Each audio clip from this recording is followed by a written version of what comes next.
السلام علیکم سر، ہمارے پاس ایک کوشچن یہ تھا کہ دا موسٹ نوٹوریس جو شرارتی بچے ہوتے ہیں ان کے زیادہ سکسیشن کے یا سکسیڈ ہونے کے جو ریشیو ہے وہ زیادہ کیوں ہوتی ہے؟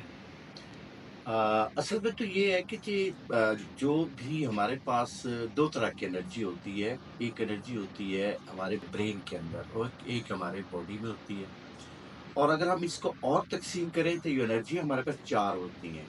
ایک ہمارے پاس اسپرچل انرجی ہوتی ہے، ایک ہمارے پاس مینٹل انرجی ہوتی ہے، ایک ہماری باڈی کی انرجی ہوتی ہے جسے فزیکل انرجی کہتے ہیں، اور جو سب سے اہم انرجی ہوتی ہے وہ ہماری ایموشنل انرجی ہوتی ہے. اب کیونکہ یہ جو بچے ہوتے ہیں جن کی آپ نے نیٹوریس کہا ہے، جن کو اگریشن والے جو بچے کہا ہے، تو بیسیکلی وہ بچے ہوتے ہیں جن کی آرگینک انرجی بہت زیادہ ہوتی ہے. ان کے جسم کے اندر جو ہے بہت زیادہ انرجی ہوتی ہے، اور وہ آپریٹ کہاں سے ہو رہے ہوتے ہیں؟ وہ ایموشنل آپریٹ ہو رہے ہوتے ہیں. اب کیونکہ ان کے جو ایموشنز ہوتے ہیں وہ ان کے اندر کوئی کسی قسم کی کوئی بیلنس نہیں ہوتا.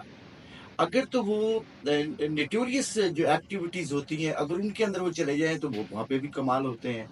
لیکن اگر وہ جیسے فرض کریں ایڈکشن کے جو بہت سارے لوگ ہوتے ہیں وہ بھی انہی میں ہوتے ہیں. لیکن اگر وہ بہت اچھے کاموں میں چلے جائیں، جو ہمارے فیمس جو کام ہوتے ہیں، نوبیل کام ہوتے ہیں، ورک ہوتے ہیں، ایکٹ ہوتے ہیں، تو ان کے اندر بھی ان کی جو انرجی ہے وہ اپنی پراپر استعمال کرتے ہیں اور دنیا کے بہت بڑے بڑے کام کرتے ہیں. میں اس کی ایک مثال آپ کو دے سکتا ہوں کہ یہ جو آپ کے پاس ہمارے جو وزیر اعظم صاحب ہیں ان کے پاس بھی یہ انرجی موجود ہے. اور کیونکہ آپ لیکن ان کے اندر آپ یہ بھی دیکھیں گے کہ یہ جو اپنی انرجی کو چاہے وہ پازیٹیو استعمال کریں یا نیگیٹو استعمال کریں،